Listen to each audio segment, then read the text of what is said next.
Hello, everybody, and welcome back to another lecture in Geography 340, Climatology. I'm Dr. Zach Hilgendorf, and in this lecture, we're going to be talking a little bit more about frontal systems.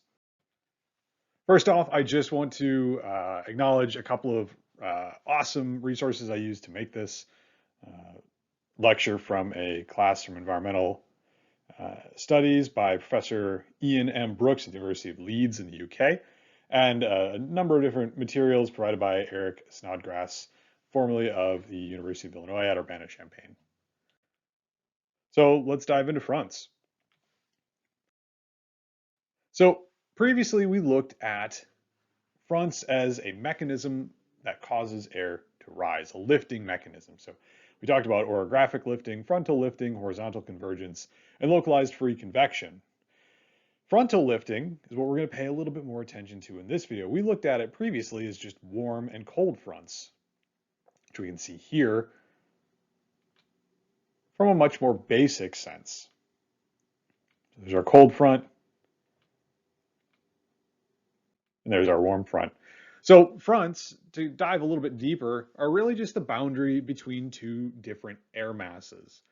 They're regions of significant horizontal gradients in temperature or humidity. They're typically 100 to 200 kilometers wide, with very sharp transitions being relatively uncommon. You kind of see them grade from one to another. The term was actually coined in World War I by the Norwegians as kind of an analogy to battlefronts, so it's kind of an interesting tidbit fact for y'all. So they're basically the dominant feature that we're looking at when we're talking about mid-latitude regions. So, 30 to 60 degrees north and south latitude. And this is really going to set us up nice for our next lecture, which will focus on mid-latitude cyclones. So fronts are a dominant feature within the mid-latitude region. They're associated with low pressure zones. So things like mid-latitude cyclones, extratropical cyclones, and depressions. Their movement is responsible for much of our day-to-day variability in weather, whether you have cold fronts, warm fronts pushing through, occlusions, stationary fronts, troughs. There are a number of different frontal systems out there that we're going to be learning about in this video, and they kind of drive what we experience on a day-to-day basis. North America, we have many different types of air masses kind of dominating the region, with frequent frontal passage resulting in very highly variable weather. So we can see here, this is kind of the dominant setup for air masses over the North American continent. We see MP, or our maritime polar air masses. These are cold and moist air masses, as compared to our continental Arctic or continental polar, which are very cold to cold and dry. We see these high pressure systems that typically set up over just along the east and west coast. And we see our maritime tropical air mass. This is a warm and moist air mass bringing water, of this warmer and moister air from the tropics and subtropics and the ocean regions up into our North American landmass. And then we see our continental tropic, or warm and dry region, kind of hanging out in the center. Think of these as more of our desert dominated regions within the continent. So here is kind of a more in-depth look at what a warm front is. So we see warm air flows up over denser, colder air.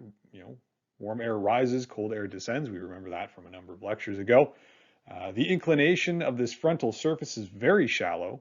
So if we look at the diagram on the bottom there, we see that's a very shallow line. So half a degree to a degree is the inclination of that frontal surface. The approach of the front is signaled by high cirrus clouds or cirrostratus clouds, with the cloud base lowering as the surface front approaches. And you can kind of see where that wedge is as the front is getting nearer. If we think of that whole wedge moving, this pressure system moving throughout the continent, as you first see it, you would see those cirrus clouds, those high, wispy, ice crystal-based clouds, and then you get to your more nimbo, alto, and cirrostratus clouds. And if we think back, stratus meaning kind of blanket or layer covering. So these are kind of more contiguous cloud formations that will blanket the area as the front approaches. And as it gets closer, you'll move down in the troposphere from cirrostratus clouds to nimbostratus clouds. Rain starts ahead of the surface front. It's often widespread and persistent, and then the skies clear quite quickly after the passage of the surface front occurs. So you'll see, all in all, this belt, this warm front, is 800 kilometers wide. If you look at the distance between the kind of dominant leading edge of the front, which is about 300 kilometers wide, and the kind of more extensive portion of the front, the 500 kilometers, where cool air is sitting there. You see some cloud formation below it, but the dominant portion of the front is this big wedge that's kind of moving from left to right on the screen here. And this is all, you see there, 10 kilometers high. So this is a tall system and a broad system. So if we think of it from our air mass perspective, so you have warm, moist air, or maybe our maritime tropical, or MT air, kind of pushing from the south to the north, rising over the cool and moist air masses, or the MP, maritime polar, for example, that are sitting to the north and east of the warm front. So this type of atmosphere is generally stable because the region of lift corresponds to a region that has cool temperatures at the surface and warmer temperatures aloft, a stable inversion-like sounding. So we're not going to dive into soundings too much, but that's typically what you would see when it comes to a warm front moving through. So you've got our maritime tropical pushing in over our maritime polar. A cold front, on the other hand, denser, colder air pushes forward into this warmer air, which is then forced upwards. We can see here, it has a much steeper leading front, or leading edge of the front, up to 2 degrees of steepness instead of a half to 1 degree. With cold fronts, you get these deep convective clouds that form above the surface front, and heavy rain in a very narrow band along the surface front. So there, look at that, it's 70-kilometer wide band, and then 200 kilometers of extra cloud cover following that. Behind the front, the cloud base lifts, eventually clearing. And then near the surface, the cold air may surge forward, producing a very steep frontal zone that we see there. All in all, this system is much thinner than a warm front would be, although it still reaches similar heights. If you think of here, that height is taken up by a cumulonimbus cloud, so much taller, or anvil clouds, if you remember them from before, versus cirrus clouds, which take up the upper portions of the troposphere.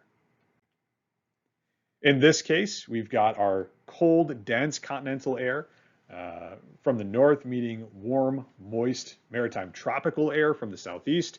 This is usually a hotspot for severe weather because this moist tropical air is generally unstable and moist, and the front acts as the lifting mechanism to complete the ingredients needed for thunderstorm development. So this is what can drive some of our bigger storm systems. One we didn't get into before, here's a new one, is our stationary front. So there's basically no fundamental difference between the air masses on either side of a warm or a cold front. The front is just defined by the direction of motion. When the boundaries between air masses don't move, this is what we call a stationary front. Wind speed is not zero. The air mass or the air individual masses still move, but the boundary between them does not move. This can be associated with significant precipitation or longer-term precipitation in some cases. So this is typically shown by that alternating red and blue triangular to hemisphere, or semicircle, pardon me, setup there. So you see on one side is the red semicircles, on the other side is our blue triangles. So that's typically what we see from a stationary front. And we can see in that diagram on the left there that our air parcels are moving in opposite directions, or different directions here, but they're still moving. They're not kind of stuck, if you will.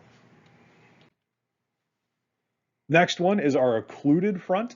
So in general, cold fronts move a lot faster than warm fronts and may thus catch up with the warm front ahead. When this happens, this is what we call an occlusion, or an occluded front.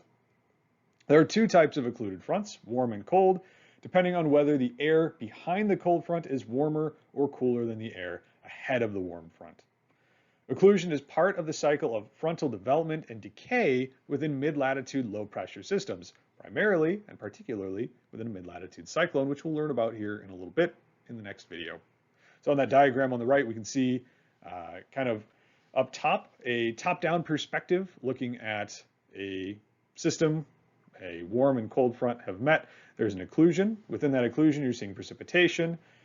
In this case, on the leeward edge of the occlusion, behind the occlusion, is colder. So you've got a cold air or a cold occlusion. So we see A to A prime, B to B prime, and C to C prime. That's in relation to the diagrams below that. So you can just kind of see what it looks like as you pass through that cold front and into the warm front in A to A prime, so the bottom diagram there.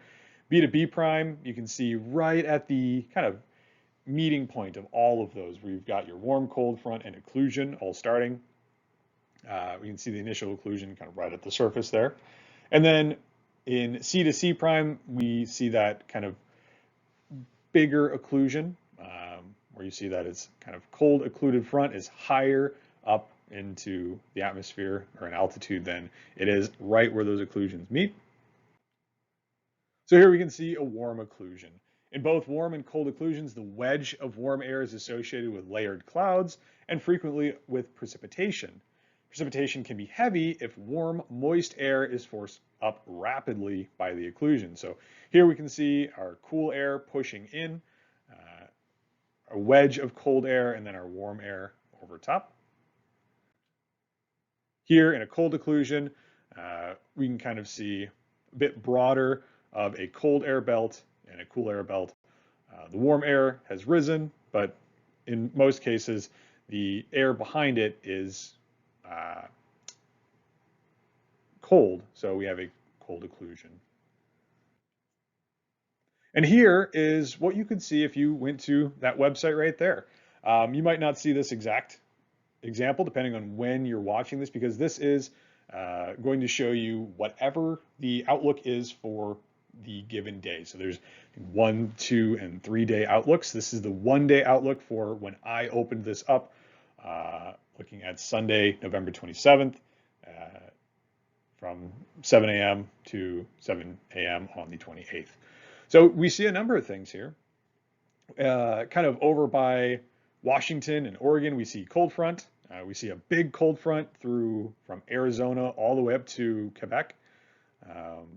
We see another cold front from the Gulf of Mexico up through about Georgia. We see a couple stationary fronts, not many, but they're kind of by where those low pressure system symbols are, or the L's. Right by Vancouver, we see it. Along the Upper Peninsula into Sault Ste. Marie, we see it there. And then I don't think there's any others we see on the map here. We see warm fronts as well up in Quebec, in the eastern portion of Quebec, from about South Carolina, North Carolina, the western edge of the Carolinas, down into the Atlantic Ocean. And then we see an occlusion. It's really hard to make out, but kind of bending from Illinois down to Tennessee, that is an occlusion. You can see it's kind of purple, but it's a little tough to see with the gradient shading behind it, which that is a really important thing. We're going to see this map again in the next lecture, because that system we're looking at right there is a mid-latitude cyclone. And then finally, we see our troughs. So troughs are basically just low pressure zones, linear, longitudinal low pressure zones, as opposed to a ridge, which would be the high pressure version of that. We don't see any ridges on this map here. But we see a number of them here from the west coast of California, from Washington down through Nevada. These are these brown dashed lines here. And then from Wyoming up into Canada. So in this video, we talked about warm and cold fronts, stationary fronts, and occluded fronts, kind of leading into some of the ideas of what will take us into mid-latitude cyclones and tropical cyclones in the next couple of videos. So if you have any questions, feel free to reach out, but I hope you have a great day and I hope you enjoyed the video. Thank you.